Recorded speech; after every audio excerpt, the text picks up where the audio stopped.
Hi, the position of the sun is probably one of the most important parts of your horoscope, which will tell you so much secrets about the person or about yourself, which can give you an indication even about your career, which can give you an indication of where to find actually the sun, as I have written here, will give you a sense of identity, the main role in your life. It will give you a sense of personal power, where you're going to get your personal power, your self-confidence, your self-esteem. And if you develop the house where the sun is situated, which I will teach you how to do this, you will gain all of those things. And usually the sun develops, starts becoming more visible and starts developing in the life, the energy of the sun, after the age of 30. So you might start seeing that you're filling up those roles indicated by the sun, and that your confidence and personal power starts coming better and better after the age of 30 and more visible. And how do you find which house the sun is situated in your horoscope at the moment when you were born? There are two ways, and I want you to check it both ways. It's complex to explain why, but there are two house systems, and I want you to check it both ways. They both work. One is based on the ascendant, on the signs. The other one is based on the separation of the space around by certain spatial measures, which is too complex to explain. Just make sure that you check both ways. Sometimes they will be the same, sometimes there will be a slight difference. How do you find the house system of the sun? You go to my website, AstroLada.com. You enter your time of birth. It's very important to know the house position of the sun. You cannot find it without the time of birth, because the house system are based on the time of birth. So this is only for people who know their time of birth at least within 10-15 minutes of exact time, and enter it. And once you get the chart, this is the chart I have. Those of you who know Western astrology, they might be using such a chart.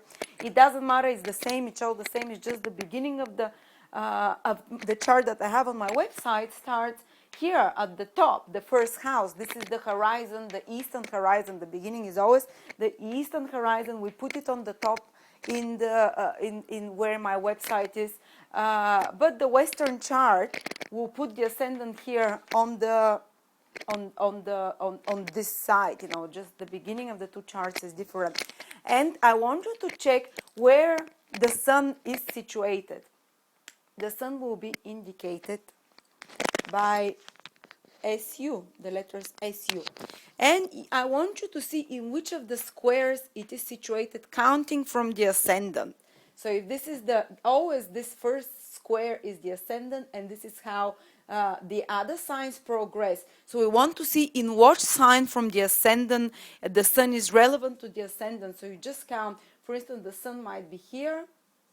So you count 1, 2, 3, 4, 5. It's in the fifth sign from the ascendant. So you remember the fifth sign and you watch the video for the sun in fifth house. And I want you also to check in which house the sun is in relation to the Roman numerical numbers that I have on my website. They indicate house cusps. They're more specific. They're more how do I say, more sharp expression of the position of the sun. And for instance, here, it might be, where is the fourth square, it might be the third house cusp. It's the fourth sign from the ascendant, but it might be the third house cusp. And I want you to check if your sun is here, also the video for the sun in the third house. So basically, I want to, for instance, if your sun is like that, I want you to check the sun in fourth and in third houses, because both the number of signs the sun is from the ascendant will count as a house, and both the house cusp, which is with the sun will influence this house cusp. So the sun will feel like being in the third house and like being in the fourth house. And also here you might also have the cusp of the second house, the second Roman numerical, you know. So I want you, if you have two of those Roman numerical numbers, check both houses, third and second house, for the explanation of the position of the sun. For most of you, it will be very simple. Sun, it says here. If sun is here, it will be the second sign from the ascendant. So you check the second house and the second house cusp from the ascendant as well. For most of you, for 70%, it will be the same. The sign from the ascendant and the house cusp that is in that sign will be the same. But for some people who are born a bit to north, or too south from the equator, there will be a difference. And I want you to check specifically the Roman numerical number, what number it is. Check the video for that sign, for that house, and also for the number of the sun counted from the ascendant, in which square it is. Thank you.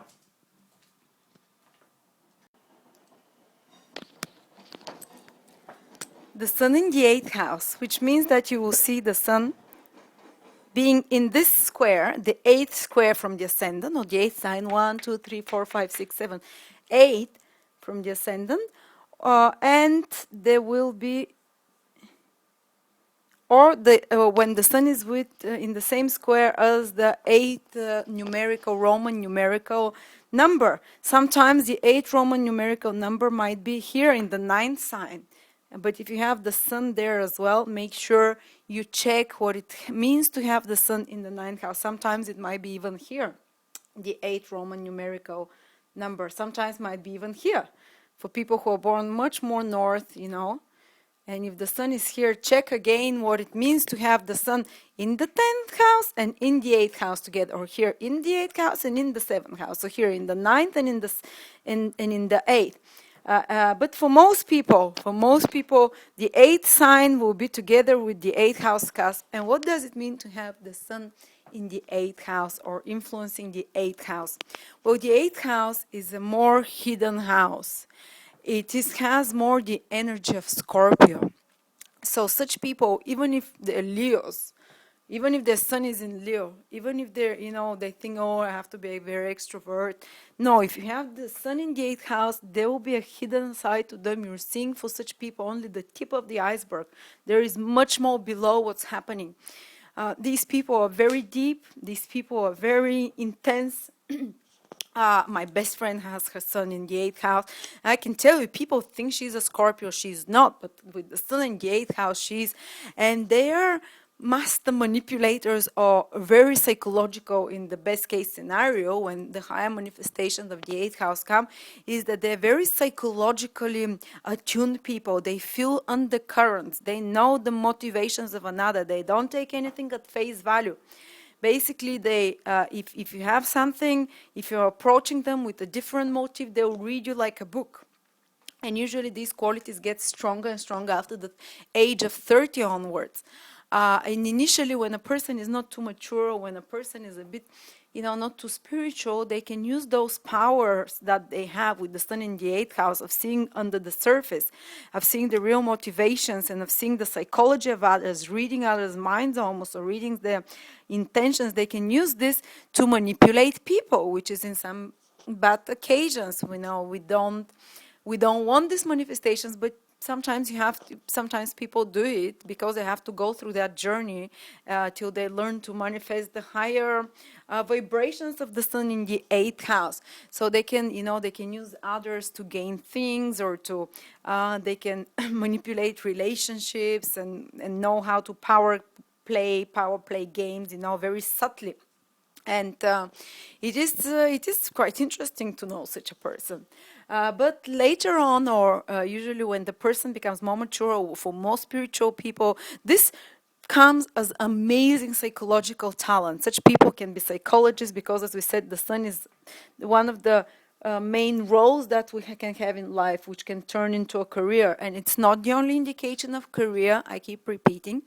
It is one of the indications. So you can have the sun in the 8th house and be a constructor, engineer or something, and say, but I'm not a psychologist. No, there are different things that define the career, but the sun house position is one of those things. So those people can be psychologists, they can be healers, they can be counselors also in relationships, because they know how the undercurrents work, and they can help others work through psychological issues and scum in their head.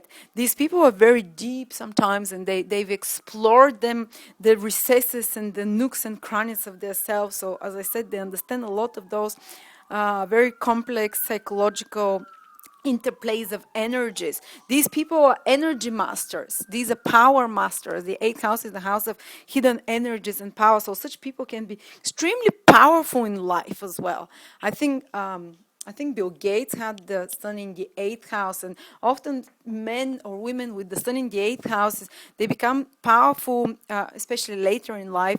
Not everyone will. You have to have special combinations to give success and to rule a lot of people. But they can get involved in corporations when the sun is in the eighth house, or businesses, powerful businesses when you're involved with lots of other people, and when you have to control the currents and to lead this big massive group of people, so they can be in have big corporations or be involved with leadership in such corporations, and because they're kind of like psychologists of the undercurrents of what's happening, they also suss out what's the business trends and what's the trends that happening, they kind of almost have those occult abilities to, they might think it's logic, it's pure logic to them, it feels, but I think they connect somehow to the undercurrents and they foresee things before they happen so they can lead whatever they're doing in that direction. So these people can be very good in business, they can be very good in, unless the sun is very hurt, of course, if it's blocked by certain planets, Saturn, blah, blah, blah, it's complex to explain. This can block this ability of the person, but in most cases they will have it. So banking, corporations, big businesses, or getting involved with other people in business as well, it's beneficial often, and it's something that these people gain a sense of self-esteem and personal power. And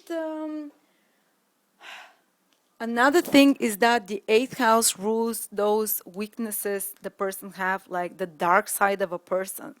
So as I said, those people naturally know and feel when someone has different intentions than they're saying, the darker side. So and they naturally, especially less evolved or a bit more confused to younger people, they can start identifying with the darker side of life. So they have their dangerous side. So those people can get involved sometimes even in organized crime, or they can get organized in some gangs, or they can get organized in something which is a bit underground, which plays on humans' weaknesses, on humans' addictions, on humans' vulnerabilities, anything which is a bit crime-like, as well. Well, I'm not saying everyone with the eighth house, with the sun in the eighth house, will be in crime, just the opposite. I told you, some of the big business corporation leaders are also, but there is this inclination. So if you have a child with the sun in the eighth house, be careful, because they have fascination with the dark side. And as I said, whatever the sun is where you feel kind of gives you a sense of personal power, but misguided sun in the eighth house can get a sense of personal power by manipulating others, by stamping on them, by somehow having power over others, by something which is crime, which is a bit underground, which is dark, which feeds on the negative human qualities. But in the best manifestation of the sun in the eighth house, it can go to the other extreme. These are actually people who control big energies and healers. They can be healers because usually those people have energy coming off their hands, and they know how to control the subtle energies, how to have power over those subtle energies. So they can be healers, they can be surgeons, they can be anyone who occultists as well. Eighth house rules anything which is occult: astrology, tarot, divination, anything which is seeing under the surface, seeing the currents, catching up those things, and being able to predict those things. That's why the occult is the eighth house, because it's those undercurrents, energetic undercurrents. And having the sun in the eighth house makes you very predisposed and interested.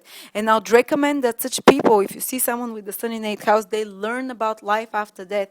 They would probably have very powerful interest towards those occult subjects anyway, as it is. But if you see someone depressed, or because they can get into dark modes as well, because eighth house is the darkest house in astrology, is the most, as I said, it's where the human weakness is the strongest, where all those addictions are very powerful, where the dark sides, where it's such people have more access to psychic attacks as well, to entities. If you believe in this kind of things, people who have the sun in the eighth house, they're seeing that those entities can come onto them and kind of, or they're attracting more negativity somehow more easily. But the best thing for such people, if you see yourself lacking inspiration, lacking self-esteem, personal power, confidence, to get involved in the positive 8th house activities, which is learn something esoteric, learn something about life after death.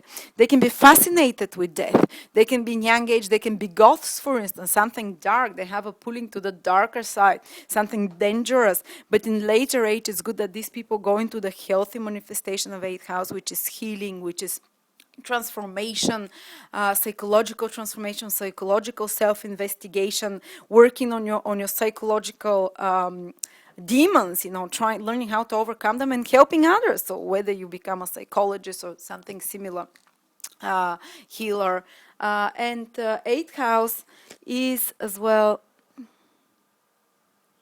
the house of, on a material level, is the house of financial resources that others give you. So very often such people have a natural ability for others to want to give them things, to give them presents, and often they can be also quite generous themselves, helping others as well. So I've seen people who actually, they don't have to work, even some, like others give them, take care of them financially or help them, or even if they're working somehow, life so is arranged that they keep receiving things from others, or others want to get in business with them and involve their energies with them. So they have kind of a magical power over others. It's an interesting position. It's not an easy position as well, because I said it is quite extreme. And sometimes, especially in early age, before 30, 35, the person can be more prone to doom and gloom. And the 8th house is also the house of changes in astrology. So people who have the sun in the 8th house, often they'll be asked for their life to fully transform psychologically or outside as well, like sudden changes happening. It's part of their life and path. But actually, they get very energized, those people, when big changes and big crises happen in their life. This is when they lit up. And by overcoming those big troubles, those big changes, those big catharses and crises, they gain a lot of self-esteem and personal power and strength about who they are. They identify with those big crises. And they gain more power. These people are basically, they're like a cat with 9 lives, as they say. One after another, some quite dramatic things can be happening in their life, and often is the case, quite extreme. And these people somehow get reborn after that and come back even stronger. Even though it was very hard for some people, it can be smashing, but they come back and they're stronger and they have more personal power, more personal self-control. And with age, it gets better and better. And these people shine with that, and they can help others go through traumas, through abuse, through such dark experiences, catharsis of the soul. These people, as I said, are natural healers and therapists and psychologists. And usually it happens so because they've gone through all this pain themselves, through all those big crises and changes that the 8th house rules, and their life is almost constantly full of crisis, and they learn to actually grow and mature, grow and gain power from this. So they're not scared from those dark and difficult things. But it's very interesting position. So please share with us what are your observations. Thank you.